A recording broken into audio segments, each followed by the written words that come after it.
Hello friends, तो welcome back to my channel smart study lecture में। चलिए friends, आज के इस नए वीडियो में मैं आपको क्लास 12 केमिस्ट्री 2024 बोर्ड परीक्षा के लिए पूरी किताब के सभी महत्वपूर्ण टॉपिक को बताने वाले हैं और ये आपके हर साल बोर्ड एग्जाम में पूछे जाते हैं। तो देखिए फ्रेंड्स, ये आज के इस वीडियो में मैं आपको देखिए सबसे महत्वपूर्ण क्वेश्चन को, उसके बाद से न्यूमेरिकल्स और क्या होता है जब और कैसे प्राप्त करोगे और नेम रिएक्शन, यानी कि जो आपके 5 महत्वपूर्ण टॉपिक हैं इनको इस वीडियो में मैं आपको बताने वाला हूं। देखिए फ्रेंड्स, ये आपका एक मैराथन क्लास होने वाला है, तो आप इस वीडियो को लास्ट तक जरूर देखिएगा। तो चलिए फ्रेंड्स, वीडियो को शुरू करते हैं। देखिए फ्रेंड्स, इंपॉर्टेंट क्वेश्चन में हम क्या देखेंगे, इसमें हम देखेंगे फ्रेंड्स एमसीक्यू और उसके बाद से जो थियोरेटिकल पार्ट होते हैं उनको देखेंगे, उसके बाद से अंकिंग प्रश्न यानी कि न्यूमेरिकल्स को देखेंगे, उसके बाद से क्या होता है जब उसको देखेंगे, उसके बाद से कैसे प्राप्त करोगे, उसके बाद से नेम रिएक्शन, यानी कि 5 महत्वपूर्ण टॉपिक को एक ही वीडियो में देखने वाले हैं। तो चलिए फ्रेंड्स, वीडियो को शुरू करते हैं। सबसे पहले हम देखेंगे जो आपके इंपॉर्टेंट एमसीक्यू हैं उनको। तो देखिए फ्रेंड्स, यहाँ पे जो आपके सबसे महत्वपूर्ण विकल्प प्रश्न हैं उनको सबसे पहले देखेंगे। तो यहाँ पर देखिए जो आपका प्रश्न दिया है कि आशुत या शुद्ध जल की मोलरता है। तो यहाँ पर देखिए आपका क्वेश्चन में क्या बोल रहा है फ्रेंड्स कि आशुत या शुद्ध जल की मोलरता है। तो देखिए ए ऑप्शन दिया है, यहाँ पर देखिए 100 मोल, और बी ऑप्शन दिया 55.56 मोल, और सी ऑप्शन दिया 50 मोल, और डी ऑप्शन दिया 18 मोल। तो देखिए जो आपका प्रश्न नंबर जो आपका पहला दिया है इसका राइट आंसर हो जाएगा फ्रेंड्स 55.56 मोल होता है। अब देखिए फ्रेंड्स, यहाँ पे जो आपका प्रश्न नंबर दूसरा दिया है कि निम्नांकित में से कौन सा अणुसंख्य गुणधर्म है। तो देखिए ए ऑप्शन दिया पृष्ठ तनाव, बी ऑप्शन दिया श्यानता, सी ऑप्शन दिया प्रासरण दाब, डी ऑप्शन दिया प्रकाशिक सक्रियता। तो देखिए फ्रेंड्स, यहाँ पे जो आपका प्रश्न नंबर दूसरा दिया है इसका राइट आंसर हो जाएगा प्रासरण दाब जो है ये आपका अणुसंख्य गुणधर्म है। बाकी जो आपका पृष्ठ तनाव जो है, श्यानता दिया है, प्रकाशिक सक्रियता ये आपका अणुसंख्य गुणधर्म नहीं है। अब देखिए फ्रेंड्स, यहाँ पे जो आपका अगला प्रश्न दिया है कि निम्न में से कौन सा विलयन अणुसंख्य गुणधर्म नहीं है। तो देखिए यहाँ पे ए ऑप्शन दिया पृष्ठ तनाव, बी ऑप्शन दिया प्रासरण दाब, सी ऑप्शन दिया वाष्प दाब अवनमन, और डी ऑप्शन दिया हिमांक में अवनमन। तो देखिए जो आपका प्रश्न नंबर यहाँ पर तीसरा दिया है फ्रेंड्स, इसका राइट आंसर हो जाएगा पृष्ठ तनाव। क्या हो जाएगा? पृष्ठ तनाव, यानी कि ये ऑप्शन आपका राइट हो जाएगा। अब देखिए फ्रेंड्स, यहाँ पे प्रश्न नंबर दिया है जो आपका अगला दिया है कि विशिष्ट चालकता की इकाई है। तो देखिए ए ऑप्शन दिया है सेमी power -2 ohm inverse, B option दिया देखिए यहाँ पर बी ऑप्शन दिया सेमी ओम इनवर्स तुल्यांक इनवर्स, और सी ऑप्शन दिया सेमी इनवर्स ओम इनवर्स, और डी ऑप्शन दिया सेमी पावर -2 और ओम। तो देखिए फ्रेंड्स, जो आपका विशिष्ट चालकता को जिसको हमको फ्रेंड्स कप्पा से प्रदर्शित करते हैं, कप्पा इक्वल टू क्या होता है? 1/ρ होता है। तो देखिए फ्रेंड्स, जो आपका रो होता है, हम जानते हैं कि रो बराबर क्या होता है? रो बराबर होता है आर अपान में यल होता है। तो देखिए ओम, यहाँ से आर क्या होता है? ओम। ओम यहाँ से आपका हो जाएगा इसका प्रतिरोध का मात्रक ओम, और ये आपका क्या होता है? क्षेत्रफल, इसका मात्रक हो जाएगा मीटर स्क्वायर, अपान में यल आपका लंबाई होता है तो मीटर। तो मीटर से मीटर कैंसिल हो जाएगा, तो यहाँ से आपका ओम, देखिए ओम इंटू मीटर हो जाएगा। तो देखिए इसके अपान में क्या हो जाएगा? ओम इंटू मीटर, जो ऊपर जाएगा तो क्या हो जाएगा? Ohm inverse metre inverse. अब देखिए इस मीटर को हम लिख सकते हैं सेमी का इनवर्स, ठीक है। तो देखिए जो आपका सी ऑप्शन दिया है ओम, यहाँ पर देखिए सेमी इनवर्स ओम इनवर्स, आपका क्या हो जाएगा? राइट हो जाएगा। अब देखिए फ्रेंड्स, यहाँ पर जो आपका अगला प्रश्न दिया है कि किसी भी इलेक्ट्रोड का इलेक्ट्रोड विभव निर्भर करता है। तो देखिए ए ऑप्शन दिया धातु की प्रकृति पर, और बी ऑप्शन दिया विलयन के ताप पर, सी ऑप्शन दिया विलयन की मोलरता पर, और डी ऑप्शन दिया है ए सभी। तो देखिए किसी भी धातु का, देखिए किसी भी इलेक्ट्रोड का जो इलेक्ट्रोड विभव होता है वो किस पर निर्भर करता है? तो धातु की प्रकृति पर निर्भर करता है, विलयन के ताप पर निर्भर करता है, और विलयन की मोलरता पर भी निर्भर करता है। यानी कि जो आपका डी ऑप्शन दिया है ये आपका राइट हो जाएगा, यानी कि ए सभी। अब देखिए जो आपका अगला प्रश्न दिया है कि धातु जो सरलता से ऑक्सीकृत हो जाती है। तो देखिए यहाँ पर कौन सा धातु जो है वो आपका सरलता से ऑक्सीकृत हो जाता है। तो देखिए ऑप्शन दिया कापर, बी ऑप्शन दिया एजी, देखिए सिल्वर दिया, डी यहाँ पर सी ऑप्शन दिया एल्युमिनियम, डी ऑप्शन दिया प्लेटिनम यानी कि पीटी। तो देखिए फ्रेंड्स, यहाँ पर जो आपका प्रश्न दिया है कि जो धातु जो सरलता से ऑक्सीकृत हो जाता है तो वो आपका कौन सा है फ्रेंड्स? तो आपका है एल्युमिनियम। कौन सा है? एल्युमिनियम, यानी कि एल, सी ऑप्शन आपका राइट हो जाएगा। अब देखिए जो आपका अगला प्रश्न दिया है कि प्रथम कोटि की अभिक्रिया में अर्ध आयुकाल का के लिए समीकरण है। तो देखिए यहाँ पे ए ऑप्शन दिया टी हाफ बराबर 0.693 डिवाइड बाई के, और बी ऑप्शन दिया टी हाफ बराबर 0.602 अपान में के, और सी ऑप्शन दिया टी हाफ बराबर के अपान में 0.693, और डी ऑप्शन दिया है टी अपन हाफ। यहाँ पे देखिए हाफ यानी कि अर्ध आयुकाल बराबर क्या होता है? के, यहाँ पे दिया है के अपान में 0.602। तो देखिए फ्रेंड, जो आपका टी हाफ अर्ध आयुकाल क्या फार्मूला क्या होता है? 0.693, देखिए 693 और डिवाइडेड बाई के होता है। क्या होता है? 0.693 डिवाइडेड बाई के। तो देखिए जो आपका ए ऑप्शन दिया है ये आपका राइट हो जाएगा। अब देखिए फ्रेंड्स, यहाँ पे जो आपका अगला प्रश्न दिया है कि प्रथम कोटि की अभिक्रिया के लिए वेग स्थिरांक के का समीकरण होता है। तो देखिए यहाँ पे ए ऑप्शन दिया के बराबर 2.30 003 अपान में टी log बेस 10 a अपान में a माइनस एक्स, और बी ऑप्शन दिया k बराबर 4.306 अपान में T into log base 10 a अपान में a माइनस एक्स, और यहाँ पे सी ऑप्शन दिया है k बराबर 2.303 अपान में टी स्क्वायर और log बेस 10 a अपान में a माइनस एक्स, और डी ऑप्शन दिया है के बराबर 10 अपान में T into log base 10 a अपान में a माइनस एक्स। तो देखिए फ्रेंड, जो आपका प्रथम कोटि अभिक्रिया, देखिए प्रथम कोटि अभिक्रिया क्या होता है कि वे अभिक्रिया जिनका वेग एक अभिकारक की सांद्रता के प्रथम घात के समानुपाती होता है उसे हम प्रथम कोटि की अभिक्रिया कहते हैं। तो देखिए जो इसका समीकरण होता है वेग स्थिरांक के बराबर वो आपका होता है 2.30 अपान, देखिए 2.303 अपान में T into log base 10 a अपान में a माइनस एक्स, यानी कि ए ऑप्शन आपका क्या हो जाएगा, राइट हो जाएगा। तो चलिए फ्रेंड्स, आज के इस वीडियो में मैंने आपको जो आपके सबसे महत्वपूर्ण, देखिए क्वेश्चन में मैंने आपको एमसीक्यू यानी कि सबसे महत्वपूर्ण बहुविकल्पी प्रश्नों को बता दिए हैं जो कि आपके हर साल या आपके बोर्ड एग्जाम में पूछे जाते हैं। अब चलिए देखते हैं कि इसमें जो आपके इंपॉर्टेंट थ्योरेटिकल पार्ट हैं उनको देखेंगे। तो चलिए फ्रेंड्स, देखते हैं थ्योरेटिकल पार्ट को। तो चलिए फ्रेंड्स, यहाँ पे देखिए जो आपका क्वेश्चन में हम देखते हैं कि थ्योरेटिकल पार्ट को, तो देखिए फ्रेंड्स, यहाँ पे आपका प्रश्न दिया है कि अभिक्रिया की कोटि से आप क्या समझते हैं, शून्य कोटि की अभिक्रिया के लिए वेग स्थिरांक का मान तथा मात्रक ज्ञात कीजिए। तो यहाँ पे हमको, यहाँ पे देखिए आपका प्रश्न में दो यहाँ पे पूछ रहा है कि अभिक्रिया की कोटि से आप क्या समझते हैं। एक आपका प्रश्न दिया है, उसके बाद से बोल रहा है कि शून्य कोटि की अभिक्रिया के लिए वेग स्थिरांक का मान तथा मात्रक ज्ञात कीजिए। तो देखिए अभिक्रिया की कोटि बराबर क्या होता है कि किसी अभिक्रिया की दर समीकरण में व्यक्त अभिकारकों के सांद्रता पदों की घातों का योग उस अभिक्रिया की कोटि कहलाता है। अब देखिए फ्रेंड्स, यहाँ पे उदाहरण यहाँ पे आपका दिया है H2 प्लस में Cl2। यहाँ पे देखिए H न्यू दिया है आपका सनलाइट की उपस्थिति में, इसको जब गर्म करते हैं जल की उपस्थिति में। यहाँ पे देखिए जो आपका ऐसा चिन्ह दिया है फ्रेंड्स, ये आपका होता है उत्क्रमणीय चिन्ह होता है, यानी कि रिवर्सिबल, यानी कि दोनों दिशा में चल सकता है। तो देखिए फ्रेंड्स, यहाँ पे आपका क्या बना रहा है, 2HCl यानी कि हाइड्रोक्लोरिक अम्ल बना रहा है। तो देखिए फ्रेंड्स, ये आपका यहाँ पे एग्जाम्पल हो गया, यानी कि किसी अभिक्रिया की दर समीकरण में व्यक्त अभिकारकों के सांद्रता पदों की घातों का योग उस अभिक्रिया की कोटि कहलाता है। ठीक है, अब देखिए यहाँ पे पूछ रहा है आपका क्वेश्चन में एक आपका प्रश्न कि शून्य कोटि की अभिक्रिया के लिए वेग स्थिरांक का हमको क्या बताना है, मान तथा मात्रक। तो देखिए फ्रेंड्स, यहाँ पे के बराबर क्या होता है, एक्स अपान में टी होता है। तो देखिए इसका जो मात्रक होता है के का मात्रक वो आपका क्या होता है, एक्स का मात्रक अपान में टी का मात्रक। तो एक्स का मात्रक क्या होता है, मोल प्रति लीटर, और टी का मात्रक क्या होता है, सेकेंड। तो यहाँ से देखिए के का जो मात्रक आता है वो आपका आता है friends mole litre inverse second inverse, यानी कि सेकेंड को जो ऊपर लेकर जाएंगे तो यहाँ से आपका हो जाएगा mole litre inverse into second inverse. तो यहाँ पर देखिए जो आपका प्रश्न दिया था कि अभिक्रिया की कोटि से आप क्या समझते हैं, शून्य कोटि की अभिक्रिया के लिए वेग स्थिरांक का मान तथा मात्रक ज्ञात कीजिए। तो आई होप कि आपको अच्छे से समझ में आ गया होगा। अब देखिए फ्रेंड्स, यहाँ पे जो आपका अगला प्रश्न दिया है, अब चलिए देखते हैं फ्रेंड्स अभिक्रिया की कोटि एवं आणविकता में अंतर, यानी कि आपके बोर्ड एग्जाम के लिए काफी ज्यादा इंपॉर्टेंट आपका प्रश्न है। तो देखिए आप यहाँ पे लिखेंगे कि अभिक्रिया की कोटि, उसके बाद अभिक्रिया की आणविकता, क्योंकि यहाँ पे आपका अंतर पूछ रहा है। ठीक है, तो देखिए यहाँ पे अंतर लिखेंगे कि जो आपका अभिक्रिया की कोटि होता है यह एक प्रायोगिक मान होता है, यानी कि आपका प्रैक्टिकल के थ्रू इसका मान प्राप्त किया जाता है। और देखिए जो आपका अभिक्रिया की आणविकता होता है यह एक सैद्धांतिक मान होता है, यानी कि आपका एक थियोरेटिकल मान होता है। ठीक है, अब देखिए यहाँ पे जो आपका अगला इसमें आपका हो जाएगा पॉइंट कि इसका मान शून्य हो सकता है, यानी कि जो आपका अभिक्रिया की कोटि है इसका जो मान है आपका शून्य हो सकता है, लेकिन अभिक्रिया की आणविकता देखिए इसका मान शून्य नहीं हो सकता है। यानी कि एक यदि आप इसमें अंतर याद कर लेंगे तो दूसरा अंतर आप बना के लिख सकते हैं, यानी कि देखिए इसका मान शून्य हो सकता है तो इसमें आप नहीं लिख देंगे, यानी कि इसका मान शून्य नहीं हो सकता है। अब देखिए जो आपका अगला पॉइंट है कि इसका मान पूर्ण संख्या का मतलब देखिए 1 2 3 4 5 ऐसे, यानी कि इसका मान पूर्ण संख्या या भिन्नात्मक संख्या दोनों प्रकार का हो सकता है। अब भिन्नात्मक मतलब क्या होगा कि जिसमें आपका 1/2 3/2 4/5 भी हो सकता है। लेकिन देखिए अभिक्रिया की जो आणविकता है इसका मान सदैव एक पूर्ण संख्या यानी कि 1 2 अथवा 3 होती है, यानी कि इसका जो मान होता है ये आपका भिन्नात्मक रूप में नहीं हो सकता, यानी कि 1/2 3/2 नहीं हो सकता है। अब देखिए यहाँ पे कि इसका जो मान धनात्मक एवं ऋणात्मक दोनों प्रकार का हो सकता है, यानी कि जो आपका अभिक्रिया की कोटि है इसका मान धनात्मक एवं ऋणात्मक दोनों प्रकार का हो सकता है, और इसका मान सदैव धनात्मक होता है, यानी कि जो अभिक्रिया की आणविकता होता है इसका मान सदैव क्या होता है, धनात्मक होता है। तो आई होप कि ये भी आपको अच्छे से समझ में आ गया होगा कि अभिक्रिया की कोटि एवं अभिक्रिया की आणविकता में अंतर। तो देखिए आपके बोर्ड एग्जाम के लिए काफी ज्यादा इंपॉर्टेंट टॉपिक है। अब चलिए देखते हैं फ्रेंड्स अगला प्रश्न।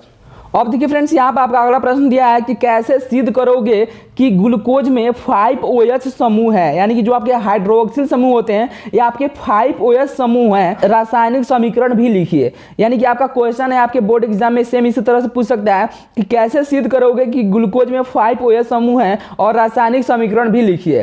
तो देखिए फ्रेंड्स, यहाँ पे ग्लूकोज में 5OH समूहों की उपस्थिति, ग्लूकोज की क्रिया फास्फोरस पेंटाक्लोराइड यानी कि PCl5 दिया है तो इसका नाम होता है फास्फोरस पेंटाक्लोराइड के 5 अणुओं के साथ, यहाँ पे देखिए 5 अणुओं के साथ कराने पर पेंटाक्लोरो ग्लूकोज प्राप्त होता है, जिससे यह सिद्ध होता है कि ग्लूकोज में 5OH समूह उपस्थित हैं। यानी कि देखिए कैसे सिद्ध होता है कि जब हम ग्लूकोज की जो क्रिया होती है उसकी हम फास्फोरस पेंटाक्लोराइड PCl5 से जब कराते हैं तो यहाँ पर 5 अणुओं के साथ कराने पर पेंटाक्लोरो ग्लूकोज प्राप्त होता है, जिससे यह सिद्ध होता है कि ग्लूकोज में 5OH समूह उपस्थित होते हैं। तो चलिए यहाँ पर हम देखते हैं कि यह जो आपका अभिक्रिया होता है ये कैसे होता है।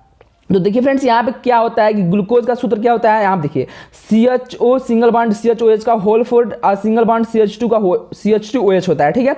अब देखिए फ्रेंड्स, यहाँ पे जब हम 5, यहाँ पे देखिए PCl5 या देखिए फास्फोरस पेंटाक्लोराइड है, ठीक है।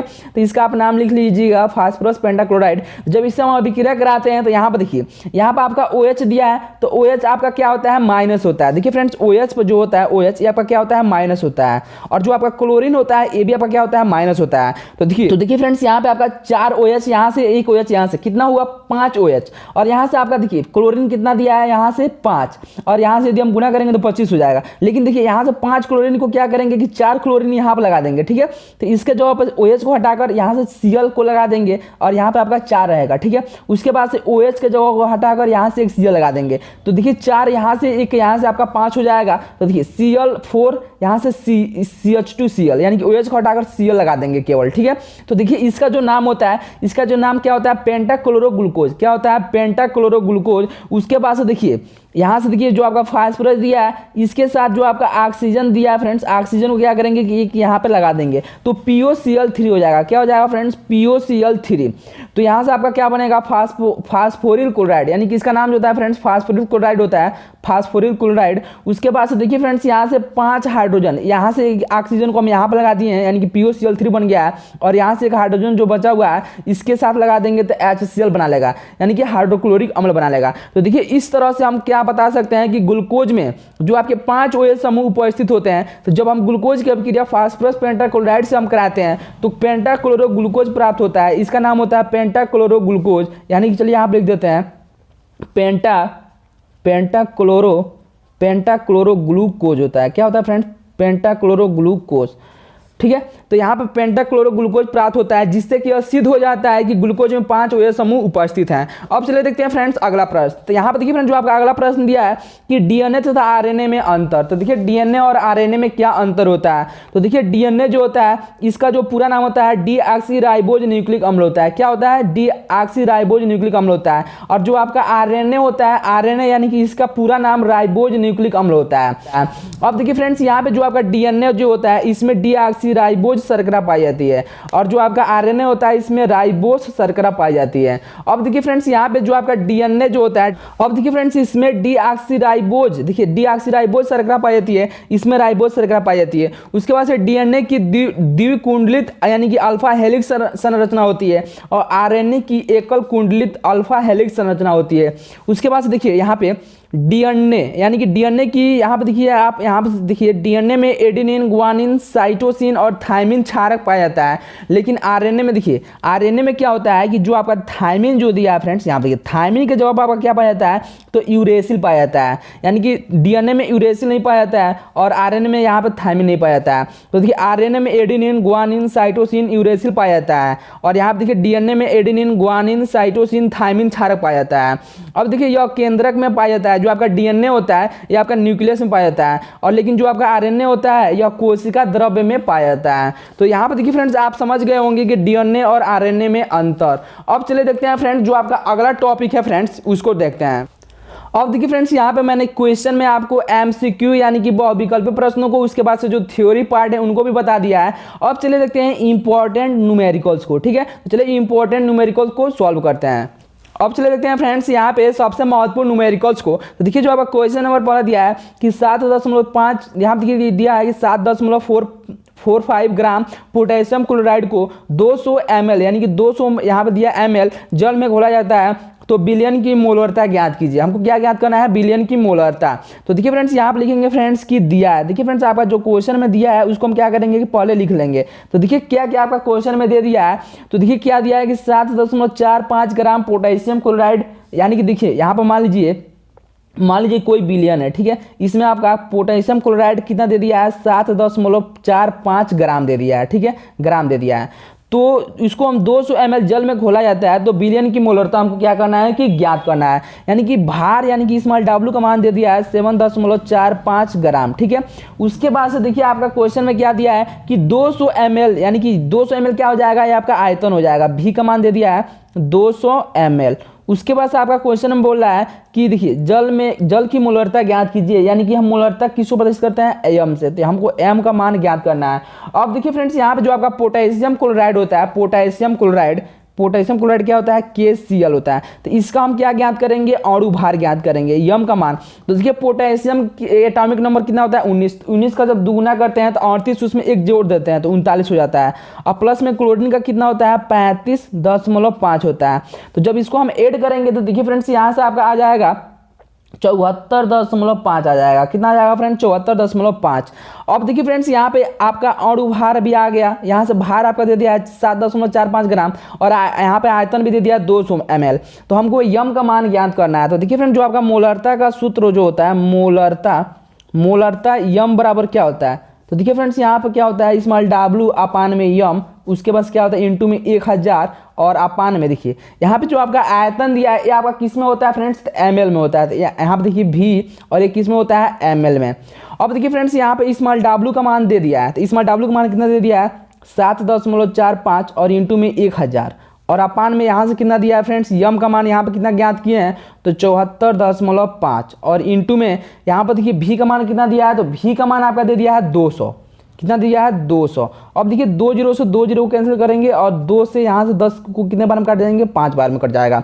अब देखिए फ्रेंड्स यहाँ पे दिया है 7.45, तो इसको हम लिख सकते हैं, देखिए इसको हम लिख सकते हैं 745 गुणे और 1 2 स्थान जा रहे हैं तो यहाँ से आपको हो जाएगा 10 के पावर माइनस का 2 और यहाँ पर देखिए कितना दिया है 74.5, तो इसको हम लिख सकते हैं अपान में, इसको हम लिख सकते हैं 745 गुणे 10 के पावर माइनस का 1 और इंटू में यहाँ पे कितना दिया है 5, तो यहाँ से हो जाएगा 5 और देखिए इससे आपका पूरा कैंसिल हो जाएगा 745 और 10 के पावर माइनस 1 पावर से 10 के पावर यहाँ पे 2 दिया है तो 1 पावर कैंसिल हो जाएगा। तो यहाँ पे आपका बचा हुआ है 10 के पावर माइनस का 1, तो इसको हम लिख सकते हैं 1/10, ठीक है, क्योंकि जो आपका माइनस दिया है इसको जब बट्टे में लेकर आएंगे तो 1/10 के पावर 1 हो जाएगा और अपान में कितना दिया है 5, तो यानी कि इसको हम लिख सकते हैं देखिए 5 अपान में 10 और जब 5 में 10 से जब भाग करेंगे तो कितना आ जाएगा 0.5, कितना आ जाएगा 0.5। तो जो आपका मोलरता यम का मान आ गया 0.5 मोल हो जाएगा, क्या हो जाएगा 0.5 मोल। तो यही आपका हो जाएगा फ्रेंड्स आंसर, क्या हो जाएगा आंसर। तो आई होप कि जो आपका यहाँ पे क्वेश्चन नंबर पहला दिया है न्यूमेरिकल 7.45 ग्राम पोटेशियम क्लोराइड को 200 ml जल में घोला जाता है तो बिलियन की मोलरता ज्ञात कीजिए, तो ये भी आपको अच्छे से समझ में आ गया होगा। अब देखिए फ्रेंड्स यहाँ पे जो आपका दूसरा जो आपका न्यूमेरिकल्स दिया है कि भारानुसार 20%, देखिए 20% कास्टिक सोडा बिलियन की मोलरता ज्ञात कीजिए। तो देखिए फ्रेंड्स इस क्वेश्चन को कैसे सॉल्व करेंगे, यानी कि आपका बोल है भारानुसार 20% कास्टिक सोडा, यानी कास्टिक सोडा क्या होता है फ्रेंड्स, आपका होता है सोडियम हाइड्रोक्साइड होता है, क्या होता है सोडियम हाइड्रोक्साइड NaOH होता है। तो जिसमें बोल रहा है 20% दिया है, यानी कि मान लीजिए कि यहाँ पे कोई बिलियन है, ठीक है, जिसमें आपका NaOH जो है वो आपका कितना दिया है 20%। तो जो आपका विलायक जो होगा, विलायक कितना हो जाएगा, विलायक जो विलायक होगा वो आपका कितना होगा 80%, कितना होगा 80%, कितना हो जाएगा 80%। अब देखिए फ्रेंड्स यहाँ पे तो जो आपका भार होगा स्मॉल w उसका मान कितना दे दिया है तो 20, कितना लेंगे 20 ग्राम लेंगे, कितना लेंगे 20 ग्राम। और उसके बाद से देखिए यहाँ पे कैपिटल W का मान कितना हो जाएगा, विलायक का यहाँ पे जो भार हो जाएगा अब कितना हो जाएगा 80, कितना हो जाएगा 80 ग्राम हो जाएगा। अब देखिए फ्रेंड्स यहाँ पे आपका स्मॉल w का मान 20 ग्राम और कैपिटल W का मान 80 ग्राम हो जाएगा। तो देखिए फ्रेंड्स यहाँ पे हमको क्या दिया है कि भारानुसार 20% कास्टिक सोडा बिलियन की मोलरता ज्ञात कीजिए। तो देखिए फ्रेंड्स यहाँ पर हम क्या करेंगे कि सोडियम हाइड्रोक्साइड NaOH का हम क्या ज्ञात करेंगे, अणु भार का अणु भार ज्ञात करेंगे। तो देखिए अणु भार कैसे ज्ञात करते हैं, तो यहाँ से आपका यम बराबर हो जाएगा सोडियम का यहाँ पे अणु भार कितना होता है, तो देखिए सोडियम के एटॉमिक नंबर होता है 11, तो 11 दूना 22 1 23 हो जाता है। अब प्लस में यहाँ से ऑक्सीजन का 16 होता है, प्लस में 1, तो यहाँ से कितना हो जाएगा 6 और 3 9 1 10 का 0, यहाँ से ले 2 1 3 1 4, यानी कि 40 हो जाएगा। तो यहाँ पर देखिए फ्रेंड जो आपका अणु भार आ गया यम का मान वो आपका कितना आ गया 40 आ गया। उसके बाद से देखिए हमको क्या ज्ञात करना है, मोलरता। तो देखिए फ्रेंड्स यहाँ पे मोलरता कैपिटल यम बराबर क्या होता है स्मॉल डब्ल्यू इंटू 1000 और अपान में क्या होता है यम इंटू में। और देखिए जो आपका देखिए फ्रेंड्स यहाँ पर आपका क्वेश्चन में रहेगा मोललता, क्या रहेगा फ्रेंड्स मोललता, ठीक है, मोललता ज्ञात कीजिए। तो देखिए यहाँ पे मोललता का सूत्र यम बराबर यहाँ सब हो जाएगा स्मॉल डब्ल्यू इंटू 1000 और अपान में कैपिटल डब्ल्यू, क्या हो जाएगा कैपिटल डब्ल्यू, और इंटू में देखिए फ्रेंड्स यहाँ से आपका हो जाएगा यम, और यहाँ पर देखिए फ्रेंड जो आपका यहाँ पे जो आपका भार जो दिया है कैपिटल डब्ल्यू, इसका मान क्या होता है ग्राम में, किस में होता है ग्राम में। तो देखिए फ्रेंड्स यहाँ से स्मॉल डब्ल्यू का मान कितना दिया है 20 और इंटू में 1000 और अपान में यहाँ पर देखिए डब्ल्यू का मान कितना दिया 80, तो 80 हो जाएगा, इंटू में यम का मान कितना है 40। अब देखिए फ्रेंड्स इसको हम यहाँ से लिख सकते हैं, देखिए 1 0 से 1 0 कैंसिल हो जाएगा, 1 0 से 1 0 कैंसिल हो जाएगा। अब देखिए फ्रेंड्स इसको हम काट सकते हैं 2 चौको 8, कितना बार में 2 चौको 8 और 4 4 कितना हो जाएगा 16, यानी कि यहाँ से हो जाएगा 100, ठीक है 100 और डिवाइडेड बाई 16। अब देखिए फ्रेंड्स इसमें जब हम डिवाइड करेंगे, अब देखिए फ्रेंड्स यहाँ से आपका कितना हो गया 100 बट्टे में 16। अब देखिए यहाँ पे 100 में जब 16 से डिवाइड करेंगे तो आपका यहाँ से टोटल आ जाएगा 6.25 मोल हो जाएगा, कितना हो जाएगा 6.25 मोल हो जाएगा। तो आई होप कि जो आपका क्वेश्चन नंबर दूसरा दिया है ये भी आपको अच्छे से समझ में आ गया होगा। तो देखिए फ्रेंड्स यहाँ पे मैंने आपको क्वेश्चन के बाद से आपको न्यूमेरिकल्स को भी बता दिया है। अब चले देखते हैं कि क्या होता है जब, यानी कि सबसे महत्वपूर्ण जो आपके रिएक्शन जो होते हैं उसमें आपका पूछता है कि क्या होता है जब और कैसे प्राप्त करेंगे। तो सबसे पहले हम देखेंगे कि क्या होता है जब। देखिए फ्रेंड्स यहाँ पे क्या होता है जब केवल रासायनिक समीकरण लिखिए, ठीक है। आपका बोर्ड के एग्जाम में सेम इसी तरह से क्वेश्चन पूछे जाएंगे 5 नंबर के, ठीक है। तो यहाँ पे देखिए जो आपका पहला दिया है कि यहाँ पे देखिए पहला दिया है फ्रेंड्स कि क्लोरोबेंजीन की क्रिया क्षार से कराते हैं, और यहाँ पे देखिए 623 केल्विन तथा 300 एटीएम, यानी देखिए 300 एटीएम आपका बोल रहा है एटमॉस्फेरिक प्रेशर। तो यहाँ पे चले देखते हैं फ्रेंड्स कि क्लोरोबेंजीन की क्रिया जब हम क्षार से कराते हैं तो क्या प्राप्त होता है। तो देखिए क्लोरोबेंजीन जो होता है उसका फार्मूला क्या होता है। तो यहाँ पे देखिए फ्रेंड्स यहाँ पे एक बेंजीन रिंग हो गया, ठीक है, यहाँ पे मान लीजिए कि एक बेंजीन रिंग है, और यहाँ पे जब हम Cl को लगा देते हैं तो ये आपका क्या बनाता है क्लोरोबेंजीन, और इसकी क्रिया क्या बोल रहा है फ्रेंड क्षार से कराने पर। तो क्षार में मान लीजिए कि आपका सोडियम हाइड्रोक्साइड है, ठीक है, और यहाँ पर देखिए आपका टेम्परेचर आपका दे दिया है, यहाँ पर देखिए दिया है कि 623 केल्विन और कितना 308 एटीएम दे दिया है। अब देखिए यहाँ पे जब इसको गर्म करते हैं तो यहाँ पे देखिए फ्रेंड्स आपका Cl माइनस होता है और OH यहाँ से भी माइनस होता है। तो OH जो यहाँ पे दिया है OH यहाँ पे Cl के जगह पे आके लग जाता है। तो यहाँ पे देखिए क्या बनता है फ्रेंड्स, यहाँ पे मान लीजिए बेंजीन रिंग हो गया, यहाँ पे आपका लग जाता है OH, अब प्लस में यहाँ पे देखिए Cl पर माइनस होता है और सोडियम पर प्लस चार्ज होता है। तो यहाँ से आपका क्या बना लेता है सोडियम NaCl, यानी कि सोडियम क्लोराइड, यानी कि ये आपका क्या बन गया फ्रेंड्स, ये आपका बन गया फिनॉल।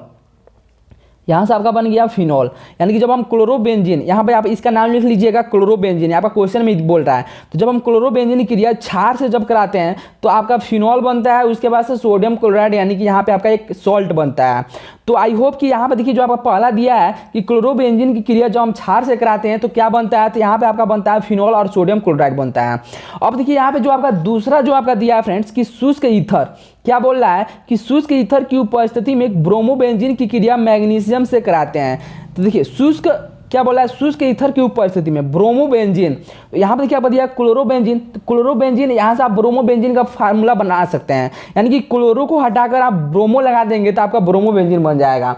तो देखिए फ्रेंड्स यहाँ पे जो ये तो मान लीजिए आपका पहला हो गया। दूसरा में देखिए क्या करेंगे कि जो आपका बेंजीन रिंग है इस पे हम क्या लगा देंगे, केवल Br लगा देंगे, तो ये आपका क्या बन जाएगा ब्रोमोबेंजीन। अब देखिए इसकी क्रिया हमको किससे कराना है, तो मैग्नीशियम के साथ, यानी कि Mg के साथ जब कराएंगे और शुष्क ईथर की उपस्थिति में, किसके उपस्थिति में, शुष्क ईथर की उपस्थिति में। तो देखिए फ्रेंड्स यहाँ से आपका क्या बनता है, यहाँ पर देखिए आपका बेंजीन रिंग बनेगा, उसके बाद से जो आपका Br दिया है यहाँ से आपका Br रहेगा, इसके साथ आपका Mg आकर लग जाएगा। तो देखिए इसका जो नाम होता है फ्रेंड्स ये आपका होता है फिनाइल मैग्नीशियम ब्रोमाइड होता है, यानी कि इसका जो नाम होता है फिनाइल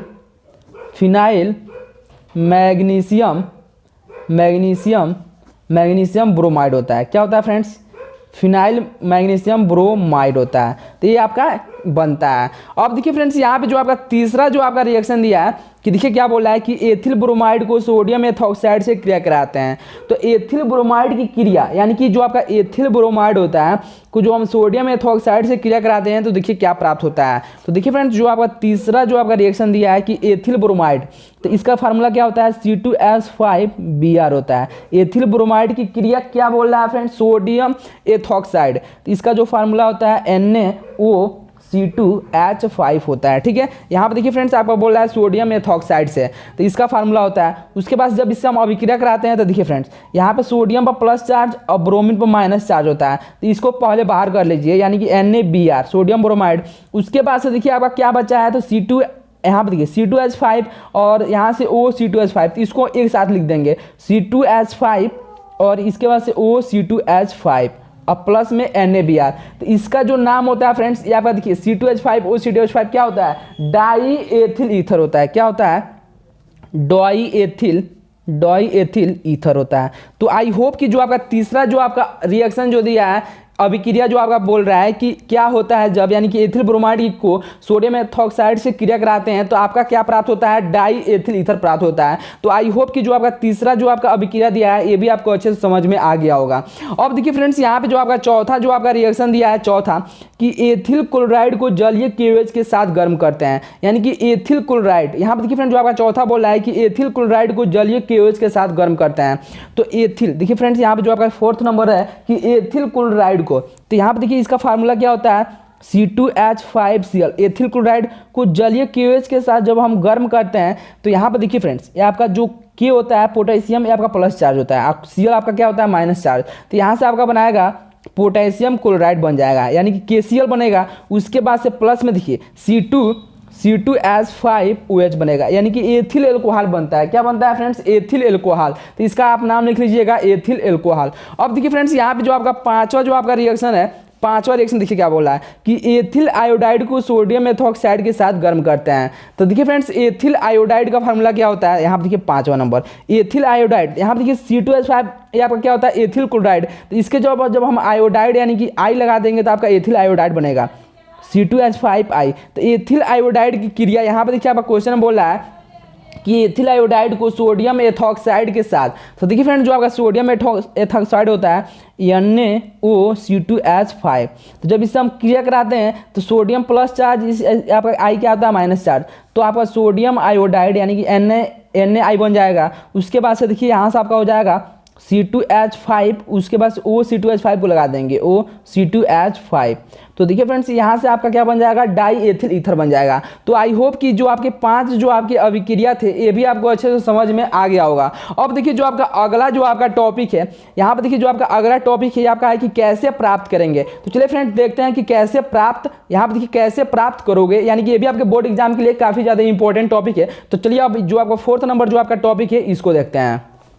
अब देखिए फ्रेंड्स यहाँ पे जो आपका अगला टॉपिक है कि कैसे प्राप्त करेंगे, सबसे महत्वपूर्ण आपका अभिक्रिया है। तो यहाँ पे देखिए पहला बोल रहा है कि फिनॉल से पिक्रिक अम्ल या TNP का मतलब क्या होता है, ट्राई नाइट्रोफिनॉल होता है। तो देखिए फिनॉल से पिक्रिक अम्ल या TNP को कैसे प्राप्त करेंगे। तो सबसे पहले देखिए यहाँ पे आपको फिनॉल जो दिया है, फिनॉल का फार्मूला यानी कि आपको पता होना चाहिए। तो देखिए फिनॉल क्या होता है, यहाँ पे देखिए फ्रेंड्स एक आपका यहाँ पे आप बेंजीन रिंग बना लीजिए और इसके ऊपर आप OH लगा दीजिए, तो ये आपका क्या बन गया, फिनॉल बन गया। या इसी को हम लिख सकते हैं देखिए C6H5OH लिख सकते हैं। तो ये भी आपका क्या होता है, फिनॉल होता है। और देखिए फिनॉल से हमको बनाना है पिक्रिक अम्ल।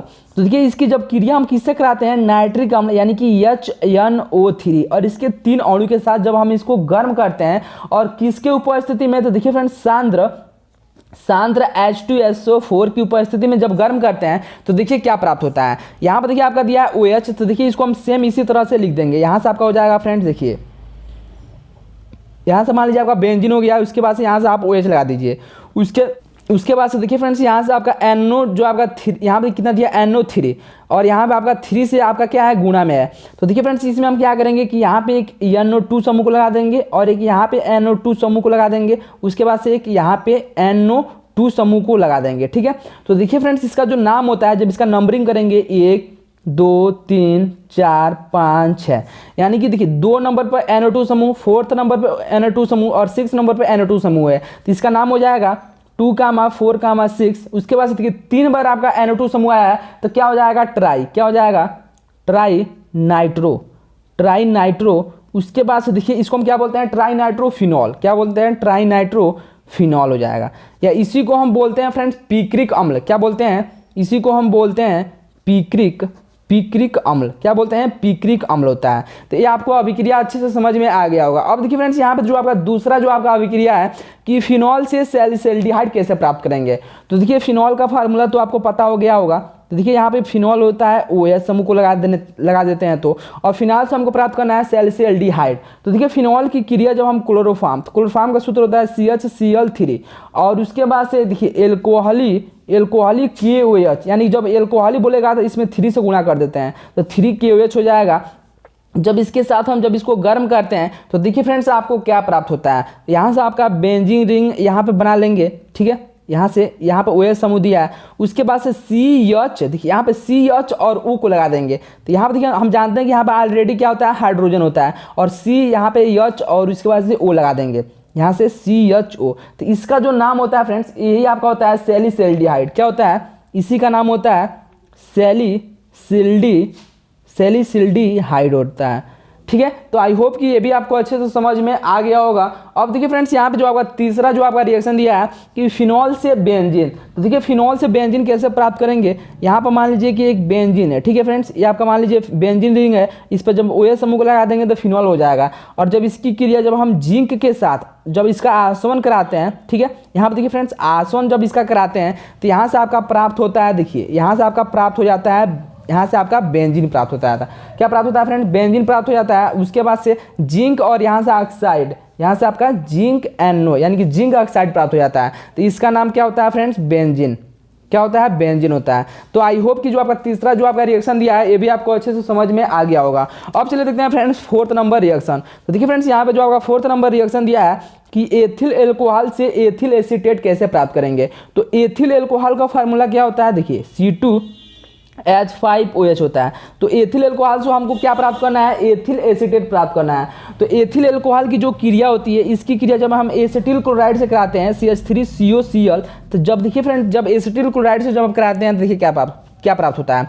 तो यहाँ पे देखिए फ्रेंड्स आपका Cl दिया है, यहाँ पे आपका H दिया है। जब इसको हम ब्रेक करेंगे तो C2H5 पर प्लस चार्ज और OH पर माइनस चार्ज होगा, और यहाँ से देखिए क्या हो जाएगा CH3CO और Cl पर माइनस, ठीक है, प्लस चार्ज या आपका माइनस चार्ज। देखिए माइनस के साथ क्या आएगा, देखिए माइनस के साथ आपका आएगा प्लस, और जो आपका प्लस दिया है इसके साथ आएगा माइनस। तो यहाँ से आपका बनेगा C2H5Cl और प्लस में यहाँ पर देखिए क्या बनेगा CH3COOH यानी कि एसिटिक अम्ल। यहाँ देखिए फ्रेंड्स आपका प्रश्न में बोल रहा है कि एथिल एल्कोहल से एथिल एसीटेट, हमको एसिटिक अम्ल नहीं प्राप्त करना है, ठीक है। यहाँ पर आपका क्वेश्चन में बोल रहा है कि एथिल एल्कोहल से एथिल एसीटेट प्राप्त करना है। तो देखिए फ्रेंड्स यहाँ पे Cl दिया है, इसके हाइड्रोजन के साथ क्या बनाएगा, तो यहाँ पे इसका देखिए यहाँ से आप इसको कट कर दीजिए, यहाँ पे आप बनाइएगा HCl यानी कि हाइड्रोक्लोरिक अम्ल बनेगा। उसके बाद से यहाँ पे देखिए C2H5O और CH3CO, तो यहाँ पे हो जाएगा CH3CO, उसके बाद से OC2H5 को लिख देंगे OC2H5। तो इसी का जो नाम होता है फ्रेंड्स ये आपका होता है एथिल एसीटेट होता है। क्या होता है, एथिल एसीटेट होता है। यानी कि एथिल अल्कोहल, देखिए एथिल अल्कोहल की क्रिया जब हम यहाँ पे एसिटिल क्लोराइड से जब कराते हैं तो एथिल यहाँ पे एथिल एसीटेट प्लस में हाइड्रोक्लोरिक अम्ल बनता है, HCl बनता है। अब देखिए यहाँ पे जो आपका 5वें नंबर जो आपका रिएक्शन दिया है, यानी कि कैसे प्राप्त करेंगे मेथिलेमीन, यहाँ पे दिया है कि मेथिलेमीन से मेथिल अल्कोहल कैसे प्राप्त करेंगे। तो मेथिलेमीन का जो फार्मूला होता है CH3NH2 होता है। क्या होता है, CH3NH2। हमको क्या प्राप्त करना है, मेथिल अल्कोहल प्राप्त करना है। तो जब इसकी क्रिया जब हम यहाँ पे देखिए HNO2 से जब हम कराते हैं नाइट्रस अम्ल से, तो देखिए फ्रेंड्स क्या प्राप्त होता है, यहाँ पे दिया HNO2, तो इसको हम लिख सकते हैं OH, और यहाँ पे देखिए OH हो गया और क्या बचा हुआ है NO2 बचा, NO बचा हुआ है। क्योंकि देखिए फ्रेंड्स यहाँ पे ऑक्सीजन कितना दिया है, दो ऑक्सीजन हो गया, नाइट्रोजन एक नाइट्रोजन एक हाइड्रोजन। तो देखिए फ्रेंड्स यहाँ से आपका बनेगा, यहाँ से CH3OH बनेगा, यानी कि CH3OH मेथिल अल्कोहल और प्लस में N आपका 2 दिया है तो N2 बनेगा, और उसके बाद से H2O बनेगा, यानी कि जल के अणु बनेंगे। यानी कि मेथिल, यहाँ पे मेथिल एमीन से मेथिल अल्कोहल कैसे प्राप्त किया गया है, देखिए मेथिल एमीन की क्रिया, देखिए CH3NH2 की क्रिया नाइट्रस हम HNO2 से जब कराते हैं तो मेथिल अल्कोहल प्लस में नाइट्रोजन गैस प्लस में H2O यानी कि जल प्राप्त होता है। तो आई होप कि देखिए फ्रेंड्स यहाँ पे जो आपका दिया है कि कैसे प्राप्त करेंगे ये भी आपको अच्छे से समझ में आ गया होगा। अब देखिए फ्रेंड्स यहाँ पे नेम रिएक्शन, यानी चलिए अब देखते हैं सबसे इंपॉर्टेंट जो आपके नेम रिएक्शन होते हैं वो आपके कौन कौन से हैं। अब देखिए फ्रेंड्स यहाँ पे हम देखते हैं कि सबसे जो आपके इंपॉर्टेंट नेम रिएक्शन होते हैं उसमें आपका पूछता है कि स्मिट अभिक्रिया क्या होता है। ठीक है, तो देखिए जब हम एसिटिक अम्ल की क्रिया हाइड्रोजोइक अम्ल से कराते हैं तो मेथिल एमीन प्राप्त होता है, तो इस अभिक्रिया को हम क्या बोलते हैं, स्मिट अभिक्रिया बोलते हैं। तो देखिए फ्रेंड्स यहाँ पे जो आपका अभिक्रिया हुआ है ये आपका क्या है, एसिटिक अम्ल दिया है CH3COOH प्लस में N3H को हम बोलते हैं हाइड्रोजोइक अम्ल। ठीक है, जब इसे हम कराते हैं तो आपका बनता है CH3NH2 यानी कि मेथिल एमीन प्लस में जो आपका देखिए CO दिया है आपका कार्बन डाइऑक्साइड बन जाता है, उसके बाद से यहाँ पे NO2 बाहर हो जाता है, यानी कि मेथिल एमीन प्लस में कार्बन डाइऑक्साइड और प्लस में नाइट्रोजन गैस प्राप्त होता है। तो यहाँ पे आप समझ गए होंगे कि स्मिट अभिक्रिया क्या होता है कि जब हम एसिटिक अम्ल की क्रिया हाइड्रोजोइक अम्ल से कराते हैं तो मेथिल एमीन प्राप्त होता है, तो इस अभिक्रिया को हम स्मिट अभिक्रिया कहते हैं। अब चलिए देखते हैं फ्रेंड्स यहाँ पे जो आपका दूसरा जो आपका नेम रिएक्शन है फ्रीडल क्राफ्ट अभिक्रिया, यानी कि निर्जल AlCl3 की उपस्थिति में बेंजीन की अभिक्रिया मेथिल क्लोराइड से कराने पर क्या प्राप्त होता है, टाल्विन बनता है, तो इस अभिक्रिया को हम फ्रीडल क्राफ्ट अभिक्रिया कहते हैं। तो यहाँ पर देखिए फ्रेंड जो आपका अभिक्रिया है ये आपका क्या दिया है, बेंजीन दिया है। ठीक है, और यहाँ पे आपका CH3Cl आपका मान लीजिए कि इसकी अभिक्रिया हम किससे करा रहे हैं फ्रेंड, मेथिल क्लोराइड से, और किसके उपस्थिति में, तो AlCl3 की उपस्थिति में जब हम कराते हैं तो यहाँ से आपका CH3 समूह यानी कि यहाँ पर लग जाता है और H इसके साथ लग जाता है, तो मेथिल यहाँ पे देखिए मेथिल समूह लग जाने से इसका नाम हो जाता है टाल्विन और प्लस में HCl को हम बोलते हैं हाइड्रोक्लोरिक अम्ल होता है। तो ये आपका हो गया फ्रेंड्स फ्रीडल क्राफ्ट अभिक्रिया, यानी कि जो आपके दो सबसे महत्वपूर्ण यहाँ पे नेमिंग रिएक्शन है ये भी आपको अच्छे से समझ में आ गया होगा। यदि फ्रेंड्स आप इसके 10 सबसे महत्वपूर्ण अभिक्रियाओं को देखने वाले हैं, यानी कि जो आपके सबसे महत्वपूर्ण नेमिंग रिएक्शन है, तो इस वीडियो के डिस्क्रिप्शन बॉक्स में जाके चेक करके देख सकते हैं। इसके अलावा देखिए फ्रेंड्स मैं आपको 5 सबसे महत्वपूर्ण प्रयोगशाला विधि को भी बता दिया है, तो उसका भी जो आपका लिंक है इस वीडियो के डिस्क्रिप्शन बॉक्स में दे दिया जाएगा, तो वहां से आप जाकर देख सकते हैं। तो चलिए फ्रेंड्स आज के इस वीडियो में मैंने आपको क्लास 12 केमिस्ट्री के पूरे किताब के सभी महत्वपूर्ण प्रश्नों को बता दिए हैं, यानी कि इंपॉर्टेंट क्वेश्चन MCQ न्यूमेरिकल्स को भी बता दिया है, क्या होता है जब और कैसे प्राप्त करेंगे, और नेम रिएक्शन को भी बता दिया है। तो आई होप कि ये वीडियो आपको अच्छा लगा होगा। यदि फ्रेंड्स वीडियो आपको अच्छा लगा हो तो चैनल को जरूर सब्सक्राइब कर लीजिए और अपने दोस्तों के पास भी शेयर कर लीजिएगा। चलिए फ्रेंड्स मिलते हैं ऐसे एक और नए वीडियो में, तब तक के लिए धन्यवाद।